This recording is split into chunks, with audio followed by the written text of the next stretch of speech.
ఏవండి, నేను అంటాను, ఆయన పుట్టాలనుకుంటే రాజుల కుటుంబంలోనే పుట్టొచ్చు కదా. అవునంటారా కదంటారా?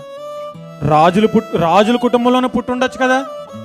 పోనీ రాజుల కుటుంబంలో పుడితే మనం ఏమైనా నమ్మకుండా ఉంటామా? అన్ని చెప్పండి. ఆయన రాజుగా పుట్టాడు అనుకోండి, మనం ఏమైనా నమ్మకుండా ఉంటామా? ఉంటామా? కానీ రాజుగా పుట్టాడు అనుకోండి, ఒక విషయం అసాధ్యమైపోద్ది ఆయన జీవితంలో. ఏంటి అంటే శిలువ మరణం.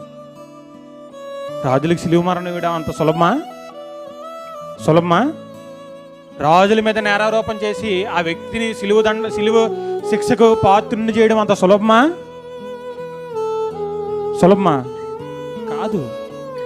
మరి శిలువ మరణానికి ఎక్కించి ఒక వ్యక్తిని ఆ శిలువ మరణంలోనికి వెళ్ళి అతను మరణించేలా చేయగలగాలంటే ఆ వ్యక్తి ఏమై ఉండాలి?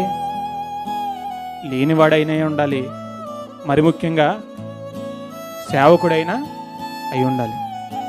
సేవకుడు అంటే బానిస. అలాంటి వారినే ఈ లోకం ఏమైనా చేయగలదు. అధికారం ఉన్నవాడిని ఏమైనా చేయగలదా?